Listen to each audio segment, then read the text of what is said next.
Hello children, greetings of the day. In this video, we are going to start block 3, knowing microorganisms, LP1, microorganisms and viruses. The aim of this lesson is to identify 5 major groups of microbes and unique features of viruses.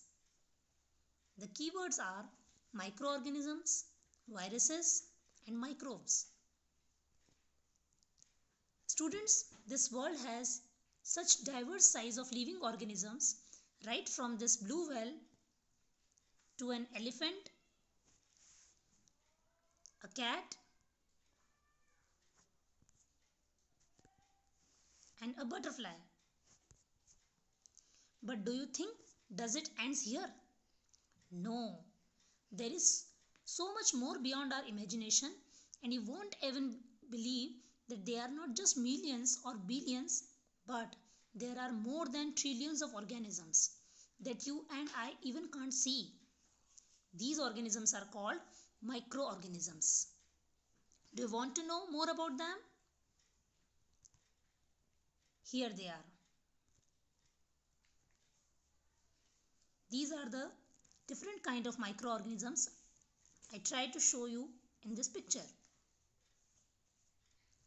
Students, these microorganisms are so small that they cannot be seen by naked eyes, and we need a special instrument called microscope for seeing them. The meaning of word micro is very small, and the opposite of that is macro, which is very big. Now let's see the features of these microbes. Students, these microbes are found almost everywhere on the earth. They may be found in air, they may be found in soil, water or in your body too. Out of them, some are useful and some are harmful to us.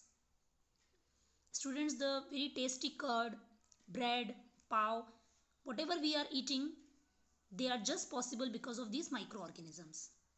And some of the harmful microbes will cause us disease in our body. All these microbes are living things.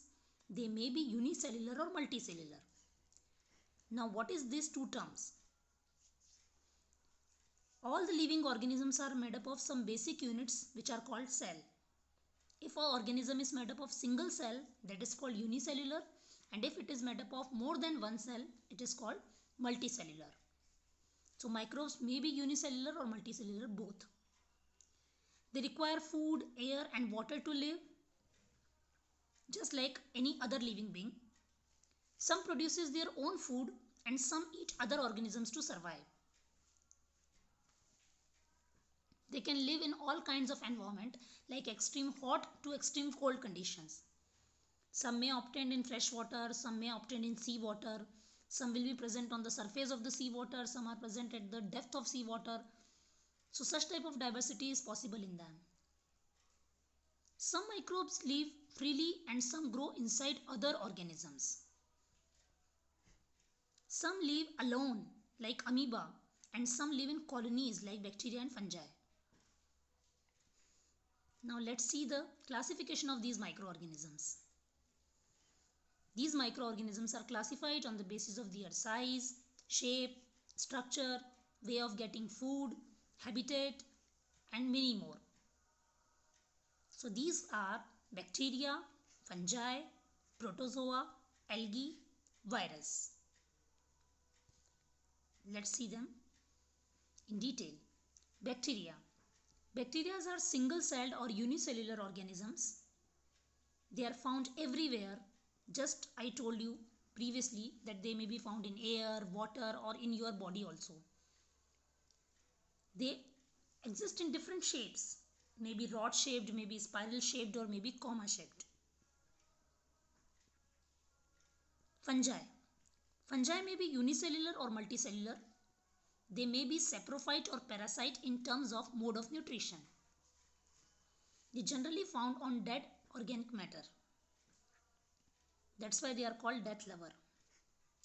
Students, in rainy season you might have seen some growth is there on the wet bread piece. That is nothing but the fungus. The next is protozoa. These are single-celled microbes. They may exist freely or as a parasite. Algae. They may be unicellular, multicellular, and present in fresh water or seawater. Students, you might have seen green color growth on the surface of pond water, that is algae. And the last is virus. Let's see virus in detail. They are smallest microorganisms and simplest microorganisms out of all these. They show characteristic of living and non-living organisms. Now this is very surprising fact about the virus. They are inactive outside the living body, which is called host body. And as they enter in the host body or living being, they start multiplying their number and destroy host cell, causing infectious diseases. Some common diseases like influenza, cough, cold are caused by viruses. They also cause serious diseases like polio, chickenpox, measles, conjunctivitis, etc. They are parasitic in nature, means they need to live and reproduce inside the body of another living being, called the host. The study of viruses is called virology. Now see some different viruses. Here are some viruses like HIV, hepatitis, Ebola, adenovirus, influenza, and bacteriophage. Students, nowadays you have heard about coronavirus, and you can see the appearance of coronavirus is just like this HIV or influenza virus. It is about like a structure. Now this flowchart is showing the characteristic features of the viruses. Like they are showing the characters of living and non-living both. They are a kind of microbe. They are harmful for our body and they are parasitic in nature. It means they need any living body for their growth and their multiplication of cells. Now, classification of viruses on the basis of host type. On the basis of nature of host in which the virus invade, there are 5 types. Bacteriophage, that is the virus which attack on the bacteria or it will grow themselves in the bacterial body. Phycophage, these are the algae viruses. Mycophage, fungi viruses. Zoophage, animal viruses. So students, HIV or coronavirus are the category of zoophages.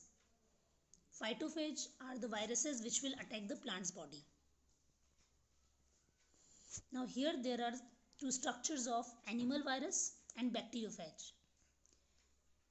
So animal virus, as we already discussed, this is the virus which will attack the human body or the animal body, and the bacteriophages are the viruses which will attack the bacterial body.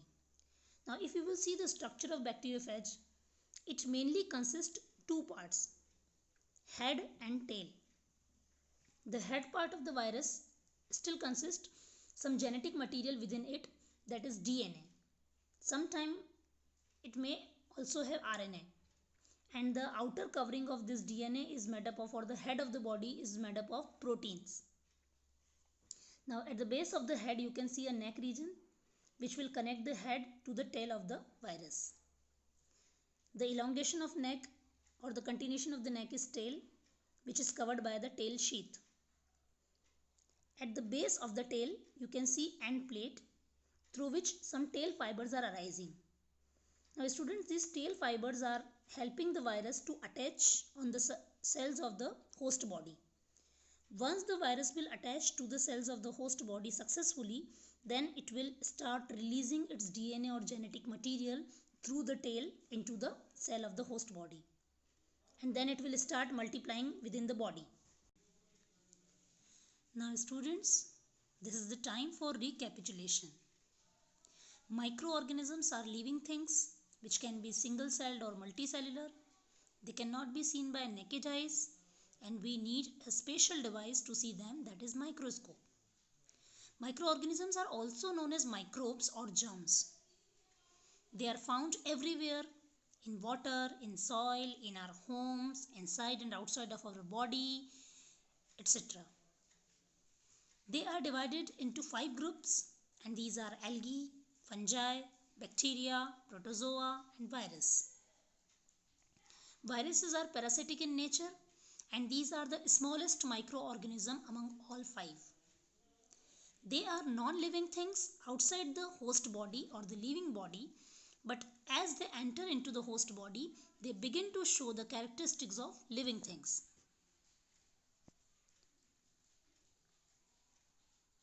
They are mostly harmful to human as they destroy our good cells and make us sick. Viruses are classified on the basis of their host type in which they live. Bacteriophages are the viruses which are use bacteria as a host body.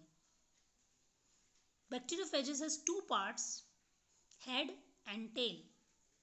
In head region, genetic material is surrounded by a protein covering, while in a tail part, you can see some structures like tail sheath, end plate, and tail fibers. These helps virus to attach on the cell of host body. Now application part. Students, you have to finish S1 of your workbook based on today's learning, and you have to complete practice questions 1, 2, 3 in your notebook. Thanks for watching.